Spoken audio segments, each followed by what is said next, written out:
She told me I was the dad, until I read her group chat saying, "He's rich, he'll never know." So I blocked her, canceled the OB appointment, and sent the screenshots to her baby's real father. I, 32 have always believed in keeping my private life exactly that, private. But after what I saw last week, I need to get this out. Maybe I'm still in shock. Maybe I'm hoping someone out there can help me feel less insane. I met Emily, 29F, about 2.5 years ago at a wine tasting fundraiser in Austin. She was everything you'd want. Funny, sharp, charming, and knew her way around a conversation like a politician running for Senate. I own a mid-sized logistics company, and while I'm not Jeff Bezos, I'm definitely comfortable. She was finishing her MBA and working part-time as a marketing consultant. On paper, we matched well. Things got serious fast. She moved in after 10 months, and we talked about marriage by year 2. I'd even shown her a custom ring design I'd started working on. I wanted it to be a surprise, but she guessed, like she always did. She cried. I thought they were happy tears. Then 2 months ago, she told me she was pregnant. I won't lie, I was shocked. We'd always talked about waiting until after marriage. But she said it just happened. That maybe it was fate. She wasn't on birth control anymore, for health reasons, and we were admittedly a bit careless a few times. I wasn't thrilled about the timing, but I started getting excited. I mean, I'm in my 30s, stable, and I genuinely loved her. I told her we'd figure it out together. She seemed happy, glowing, even. My mom was over the moon. Emily started sending Pinterest boards for nursery ideas and texting baby name suggestions during meetings. We even scheduled her first ultrasound for next week. Then everything unraveled over something stupid. Last Friday, she fell asleep early on the couch beside me while we were watching reruns of The Office. Her phone buzzed. Normally, I'd never snoop. I swear. But something about the message preview caught my eye. It said, "Girl, don't forget to tell him it's his. He's rich, he'll never know." I froze. At first, I told myself maybe it was someone else's drama. Maybe her friend was talking about their boyfriend. But curiosity turned to suspicion, and suspicion turned to dread. I opened the phone. No passcode. She must have recently reset it.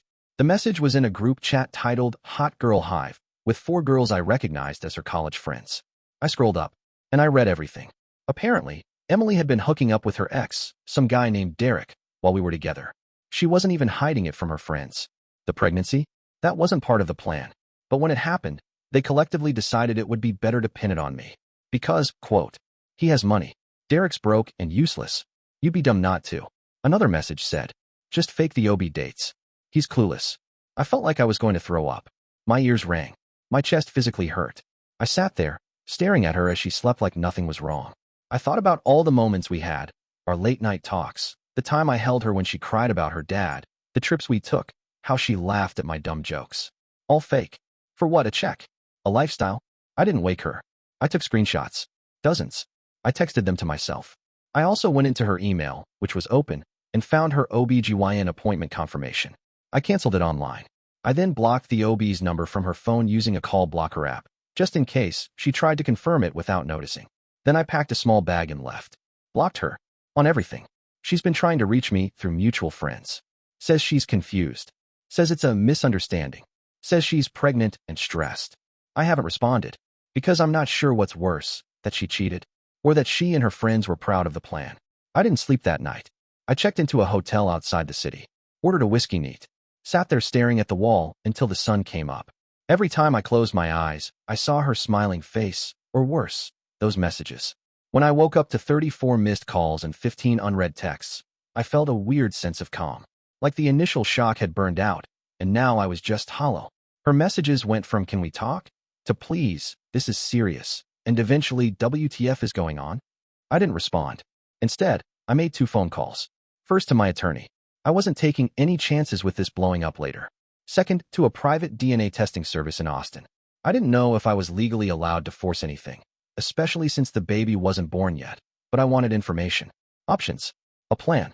Then, I sent screenshots of the group chat messages to myself again, this time stored in a private Dropbox folder my lawyer had access to. Paranoia? Maybe. But I wasn't going to let her twist the narrative. That afternoon, I called Emily's OBGYN's office from my own number, claimed to be her fiancé, and asked if she'd rescheduled her appointment. The nurse politely said they weren't authorized to share that. Fair.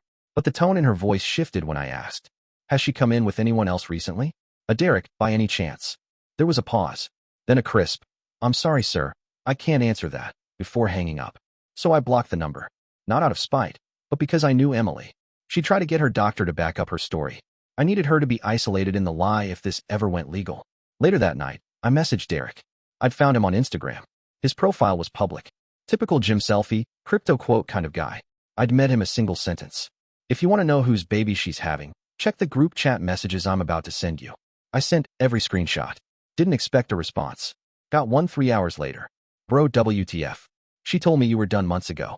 I didn't know she was scamming you. I didn't know if he was lying or just stupid, but I didn't reply. At this point, I wasn't trying to team up with the guy who was sleeping with my girlfriend behind my back.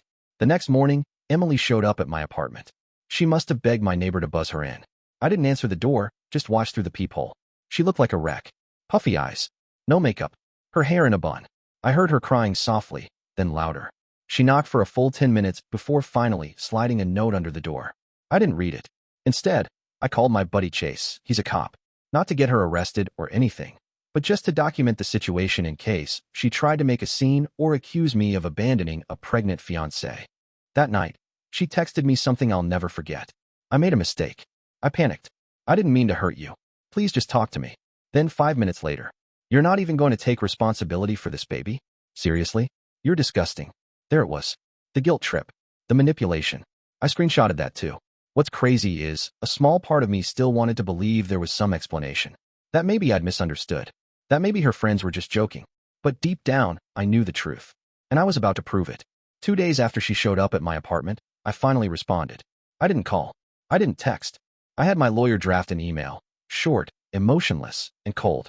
It basically said, any future communication must be through legal channels. I do not acknowledge paternity at this time, and I will be pursuing a court-ordered paternity test the moment the child is born. I also attached the screenshots again. Her lawyer, if she had one, needed to see them too. A day later, she replied through a Gmail account I hadn't seen before. The message read like a script from a Lifetime drama. She was devastated, scared, and felt pressure from her friends to lie. She said she wasn't even sure whose baby it was, but that she panicked and thought pinning it on me was the safest option. Let that sink in. She admitted to trying to trap me. Just like that. She ended the email with, but I know you'll be an amazing father, and I still hope we can raise the baby together, regardless of what the test says. That line chilled me more than any of the betrayal before it. It was like she wasn't grasping reality. Or worse, she didn't care about it. Just wanted the image, the financial security, the lie to keep living. I didn't respond. 3 weeks later, I got a message from Derek. He asked to meet up. I agreed. Public place. Broad daylight. A diner near downtown. He looked like crap. Bags under his eyes, twitchy, nervous. First thing he said, she told me she was done with you. That you were abusive, controlling. I laughed. Out loud. He shook his head. I believed her, man. Then I saw those messages. She's been playing both of us. Apparently, she told Derek the same thing. He was the dad. But only after she realized I wasn't coming back. She wanted him to step up, but also didn't want to lose the lifestyle she'd built with me. Classic double play. He asked if I wanted to do a prenatal paternity test. I told him I already looked into it. Non-invasive ones exist, but they're expensive and legally tricky if the mother doesn't consent. So we made a plan. Both of us would get tested immediately after the birth. Independently. No warning to her. We'd compare results. Weeks passed. Then months. I stayed no contact. I moved to a different part of the city. Changed my phone number. My friends were told not to pass anything on to her. She still tried. A few emails here and there, always swinging between guilt-tripping and sweet-talking. Then, in early May, I got a one-line email. She gave birth. I waited. Didn't reply. Derek followed up a few days later. He'd managed to do the cheek swab during his first hospital visit. The results came back. 99.99% match. He was the father. He sent me the lab PDF, then added, I guess you were right to walk. No apology. No real emotion. Just cold reality. I forwarded the result to my lawyer, along with one final message to Emily. You knew, and you still tried to play me. Lose my number. Permanently. That was 6 weeks ago. I haven't heard from her since. And to be honest, sometimes I still sit in the silence and wonder how close I came to living a life built on lies. Raising a kid who wasn't mine. Loving someone who saw me as a paycheck. I dodged a bullet. No, an entire loaded gun.